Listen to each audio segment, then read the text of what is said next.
Despite the diversity of Black experiences, despite regional differences and economic variations in individual family cultures, certain smells were absolutely universal in Black households during the 1970s and beyond. Blue Magic in the bathroom cabinet, Vicks in the medicine drawer, Pine Sol in the cleaning supplies. These products created scents that every Black child knew, smells that crossed all the boundaries that might have divided Black families, and created olfactory common ground. You could grow up in the South or in the North, in the city or in the country, in poverty or in relative comfort, and you still knew these smells. They were the sense of Black childhood. Regardless of individual circumstances, the universality of these smells creates connections between Black people who otherwise have little in common, a shared sensory vocabulary that everyone understands. When Black people talk about these smells, there is immediate recognition, instant understanding, a bonding that happens through shared scent memory that words alone could not create. And if you watch all 8 of these smells and recognize them from your own Black childhood, if even one scent takes you back to a specific moment you had forgotten, hit that like button and share in the comments which smell is most powerful for you, or what memory a particular scent triggers instantly, because documenting these sensory experiences is how we preserve the specific textures of Black childhood and honor the memories that smells can unlock. Today we are documenting 8 smells that were universal in Black childhood, examining why these particular products and experiences created scents that every Black person remembers, and understanding what these shared olfactory memories reveal about Black culture and Black family practices. First, the smell of Blue Magic hair grease is one of the most universal and powerful scent memories for Black people who grew up in the 1970s and beyond. A distinctive smell that instantly transports you back to childhood hair care rituals. Blue Magic came in bright blue plastic jars, thick white grease with a specific scent that was sweet and chemical and completely unique. Every Black household had Blue Magic somewhere, usually in the bathroom cabinet or on the dresser in the bedroom where hair got done. The smell of Blue Magic meant hair care time for Black children, meant sitting still while a parent or older sibling worked the grease through your hair and onto your scalp. Black mothers used Blue Magic on the hair of their children after washing, coating each strand to seal in moisture and add shine. Black children had Blue Magic worked into their scalps with fingertips. The greasing of the scalp, a weekly ritual that every Black child remembers. The smell was present during intimate moments between Black mothers and Black children, during the time when children sat between the knees of their mothers getting hair done, during the conversations and bonding that happened while hair was being cared for. The scent became associated not just with the product itself, but with being cared for, with having someone tend to your needs, with the specific kind of attention that Black mothers gave to the hair of their children. Black people decades removed from childhood can smell Blue Magic and immediately remember specific moments, specific rooms, specific feelings from when they were young. The smell triggers complete sensory memories that include not just the scent, but also the feeling of fingers on the scalp, the sensation of sitting still for long periods, the sound of the voice of the parent doing the hair care, the visual memory of the bright blue jar. Blue Magic as a scent represents Black childhood hair care rituals, the importance of hair in Black culture, and the intimate bonding that happened during these grooming sessions. Second, the smell of Vicks VapoRub is instantly recognizable to every Black person who grew up getting treated for colds and flu with this mentholated ointment that Black mothers trusted completely. Vicks has a sharp, medicinal, mentholated smell that is impossible to mistake for anything else. A scent so distinctive that catching even a faint whiff of it brings back memories of being sick. As a child, Black households always had Vicks in the medicine cabinet, that blue jar ready for whenever anyone got sick. The smell of Vicks meant you were not feeling well, meant your Black mother was going to rub it on your chest, throat, and back, meant you were going to spend the night covered in this strong smelling ointment that somehow made you feel better even though it did not actually cure anything. Black children remember the specific sensation of having Vicks rubbed onto their skin, the warmth it created, the way the smell filled the entire room and seemed to clear your head even if your nose was stuffed. Black mothers use Vicks for everything, not just chest congestion, but also stuffy noses, headaches, and various other ailments, believing in its healing power beyond what the label claimed. The ritual of Vicks application was intimate and caring, a Black mother taking time to tend to a sick child, the act of rubbing the ointment on skin being as important as the medicinal properties of the product itself. The smell became associated with being cared for when vulnerable, with the comfort of having a parent nurse you through illness, with the safety of being homesick rather than having to push through. Black people smell Vicks as adults and remember specific illnesses from childhood. Remember lying in bed with the scent filling the room. Remember the feeling of being tended to by a mother who believed this ointment would make everything better. The scent triggers memories not just of being sick, but of being loved, of someone caring enough to try to make you feel better, of the specific way Black mothers approached illness with home remedies and trusted products. Third, the smell of pine sol on Saturday mornings is one of the most powerful time travel scents for Black people, instantly transporting you back to the weekly deep cleaning that happened in Black households. Pine sol has a sharp, clean, chemical scent with pine notes, a smell so strong that it filled entire houses. When Black mothers used it to mop floors every Saturday morning, the scent meant cleaning day for Black children, meant the weekend had begun with the ritual of making the house spotless before anything else could happen. Black mothers mopped floors with pine sol diluted in water, the smell spreading through the house as they cleaned room by room, the chemical scent announcing that this was cleaning time, and everyone needed to stay out of the way. The smell became the scent of Saturday mornings in Black households, so universal that Black people from completely different backgrounds all remember the exact same smell from the exact same day of the week. Pine sol meant your Black mother was in cleaning mode, meant you probably had chores to do, meant the house would smell like this strong chemical pine scent for hours until the floors dried and the smell faded.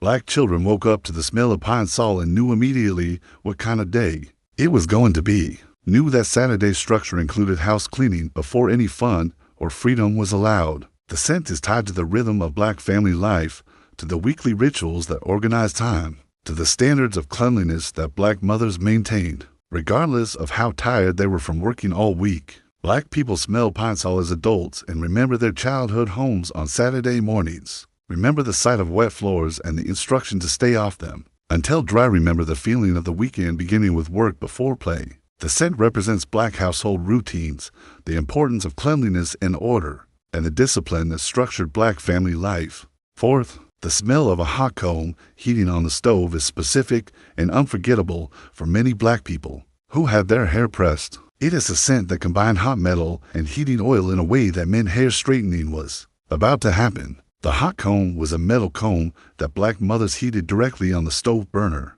the metal getting hot enough to straighten Black hair when pulled through it. The smell that came from the heating comb was distinctive. The scent of metal getting very hot combined with whatever oil or grease was on the comb heating up. Black children remember the smell with a mixture of anticipation and nervousness, knowing that the hot comb meant your hair would look good afterward, but also knowing that getting too close to that hot metal meant burns that hurt.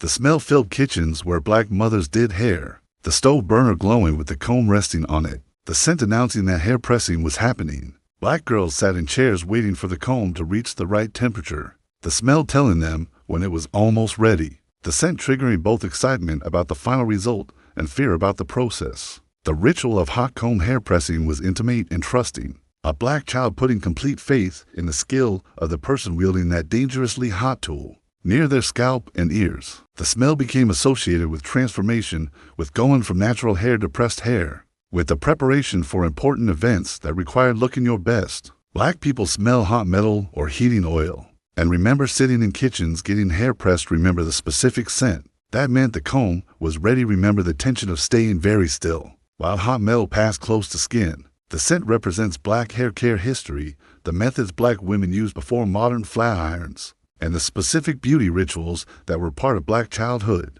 Fifth, the smell of Sunday dinner cooking after church is one of the most comforting and powerful scent memories for Black people, a combination of food aromas that meant family, tradition, and the most important meal of the week. Sunday dinner in Black households was an event, the one meal of the week when Black families gathered together, when the best food was prepared, when time was taken to make everything special. The cooking often started before church or immediately after returning home. Black mothers and grandmothers preparing elaborate meals that filled houses with incredible smells. The scent of Sunday dinner was layered and complex, combining multiple dishes being prepared simultaneously, the smell of meat cooking, whether fried chicken, baked ham, or roast, providing the protein centerpiece, the smell of greens simmering on the stove, collards or mustard or turnip greens cooking slowly with ham hocks or turkey, creating that distinctive smell of southern vegetables, the smell of mac and cheese baking in the oven, the cheese browning on top creating an aroma that made mouths water, the smell of cornbread baking, The slightly sweet scent mixing with all the savory smells, the smell of desserts being prepared, sweet potato pies or cobblers adding their own notes to the olfactory symphony. These smells combine into the signature scent of Sunday in Black households. A smell so specific and so tied to this particular day and meal that Black people remember it perfectly decades later. The scent meant that church was over and family time was beginning, that everyone would gather around the table together, that this meal was different from everyday eating because it was about more than just food. Black children remember coming home from church to houses filled with these cooking smells. Remember the anticipation of the meal. Remember the way the entire house smelled like love and effort and tradition. Black people smell certain combinations of food cooking and are transported back to Sunday afternoons in childhood homes, back to tables where families gathered, back to the ritual that organized the week and reminded everyone what mattered most.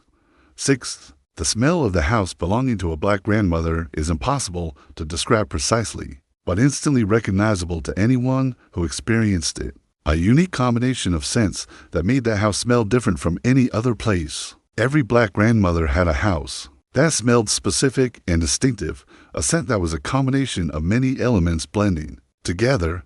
The smell of her perfume or powder that lingered in rooms even when she was not there. The smell of cooking that never quite left because she cooked often and well.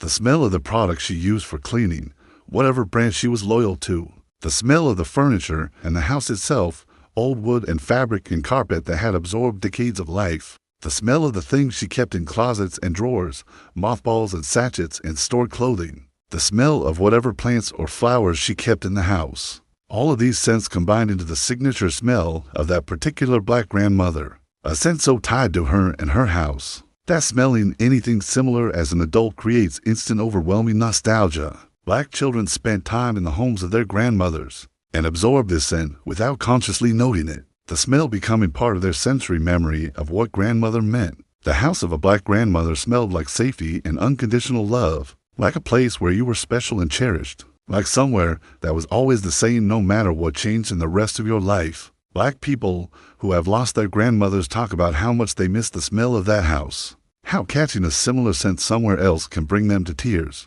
how that particular combination of smells represented a person and a place that can never be replicated. The scent represents the importance of grandmothers in Black families, the role they played as anchors and nurturers, and the way physical spaces can embody love through the sensory experiences they create. Seventh, the smell of new school supplies and clothes before the school year started is a scent that every Black child remembers. That combination of new paper, new crayons, new backpacks, and new clothing created the official smell of late August and early September. Black families took back-to-school preparations seriously, and the smell of all those new items was the scent of a fresh start, of new possibilities, of preparation for the year ahead. The smell of new notebooks and folders, that distinctive paper and cardboard scent. The smell of new crayons and markers, waxy and chemical and promising. The smell of new backpacks, that synthetic material smell of bags that had never been used. The smell of new shoes, leather or synthetic leather that had never been worn. And the smell of new clothes, fabric that still had the store smell and the sizing in it. These scents combined into the back-to-school smell that Black children experienced every year. A smell that was exciting and a little scary because it meant summer was ending and school was beginning. Black children remember laying out all their new supplies and clothes. The visual combined with the olfactory creating a complete sensory memory of preparation. The smell represented investment in education. Black parents spending money they often did not have easily to make sure their children had what they needed to start school properly. The scent became tied to pride in appearance and preparation, to showing up to school looking and smelling new and cared for, to meeting the standards of presentation that Black parents insisted upon. Black people smell new school supplies or new clothing as adults, and remember those late summer preparations. Remember the mixture of excitement and reluctance about the school year starting. Remember the care their parents took to make sure they were ready. 8. The smell of fresh pressed hair is distinctive and memorable for Black women who had their hair pressed regularly. A scent that combined heated hair, the products used in the pressing, and the specific smell that came from the hot comb straightening process. When Black hair was pressed, whether at home or in beauty shops, the smell that resulted was unique and instantly recognizable. The smell of the hair itself being heated and straightened. A smell that was different from burning, but had that heated protein scent. The smell of the pressing oil or grease that was used to protect the hair and add shine during the pressing process. The smell of the hot comb working through sections of hair. Metal and heat and oil combining. These smells created the signature scent of fresh pressed hair. A smell that meant you had just gotten your hair done and it looked good. Black girls and women would leave beauty shops or get up from the chair at home with hair that was straight and shiny and smelled like the pressing process. The scent was a badge of beauty work completed, of transformation from natural to pressed, of preparation for looking your best. Black women remember the smell of their own hair fresh pressed, remember how it felt to touch hair that was straight and smooth when usually it was textured differently, remember the pride and care that went into maintaining pressed hair so the work would not be wasted. The smell also triggered nervousness about water and humidity, knowing that sweat or rain could undo the pressing and waste all the time and effort and heat that had gone into straightening. Black women smell the scent of hair being pressed and remember childhood spent getting hair done. Remember beauty shops and kitchens. Remember the rituals and the care and the specific beauty standards that made pressed hair important. The scent represents black hair culture, the history of black women in hair straightening, and the beauty practices that were part of black female identity. These 8 smells that were universal in black childhood create connections across the diversity of black experiences, providing common ground through shared sensory memories that transcend individual differences.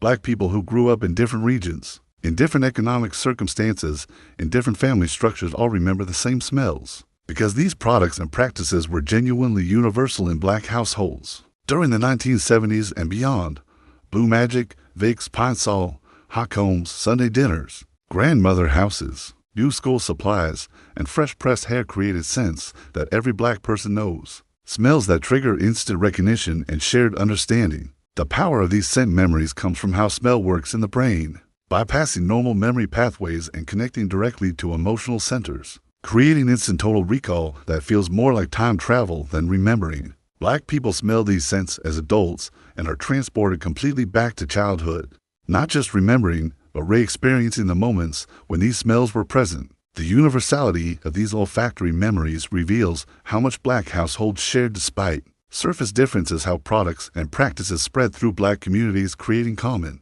experiences, how rituals and routines that seemed unique to your family were actually being repeated in black households everywhere. These smells represent more than just products or moments. They represent love and care and cultural practices that define black childhood. They represent mothers and grandmothers doing their best with what they had. They represent rituals that organized time and created structure. They represent standards of cleanliness and presentation and care that black families maintained. They represent the specific textures of black family life that created who black people became as adults.